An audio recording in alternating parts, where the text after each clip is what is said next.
కేంద్ర మంత్రి బండి సంజయ్ పై నేరెళ్ల బాధితుడు హరీష్ ఆరోపణలు చేశారు. కేటీఆర్ కి వ్యతిరేకంగా స్టేట్మెంట్ ఇవ్వాలని, ఆయన వస్తే అడ్డుకోవాలని బండి సంజయ్ ప్రమాణం చేసుకున్నాడని తెలిపారు. ప్రభుత్వ ఉద్యోగం, 3 ఎకరాల భూమి, డబ్బు ఇచ్చినా తీసుకోవద్దని చెప్పాడని నేరెళ్ల బాధితుడు హరీష్ మీడియా ముందు వెల్లడించారు.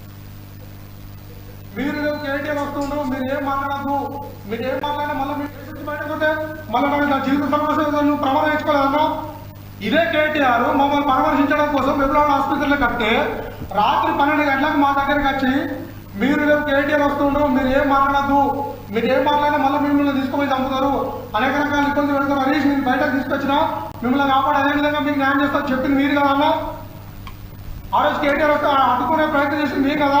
ఆ రోజు నువ్వు ఏం మాట మాట్లాడమంటే ఆ రోజు ఆ మాట మాట్లాడినా. నా జీవితంలో రాజకీయం కూడా ఎప్పుడు నేను నేరలే. ఈ నేరల ఇష్యూ స్టార్ట్ అయినప్పుడు నీ మాటలు ఎప్పుడైతే నమ్మినో అప్పటి నుంచి ఇప్పటి వరకు నీ మాటలు నన్ను అనిపించేది వచ్చేసినాయి. ఏ ఒక్కరోజు కూడా నీ మాట దాడిపోలే నేను. ఈ రోజు నాకు అన్యాయం జరుగుతుందన్న, ఎస్సీ కమిషన్ రిపోర్ట్ కావాలంటే ఇంత బలం చేసే ప్రయత్నం చేస్తున్నావా? న్యాయం చేస్తా నువ్వు తీసుకుపోయి ఇంట్లో అన్యాయం చేస్తే మరి ప్రశ్నించకపోతే ఎవరు కదా మేము? మాకు సమాధానం ఎవరు చెప్తారు? ఈ జిల్లాలో కొడుకుతో మాట్లాడిస్తే నీ విలువ సంజానా మరి ఎవరు పెట్టాలి? మాకు అన్నం పెట్టవే, ఇంకోటి పెడితే అద్దటవే.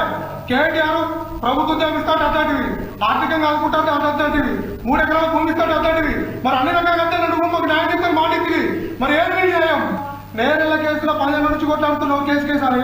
ఇలా కేసులు ఏం కాకపోని నువ్వే తెలియదు నాతో ఇక మరి నేను ఎవరు అడగలన్నా? కేసు నుంచి బయటపోతే మళ్ళీ నా జీవిత సమస్య నువ్వు ప్రమాణించుకోలేదన్నా. ఇదే కేటీఆర్ మమ్మల్ని పరామర్శించడం కోసం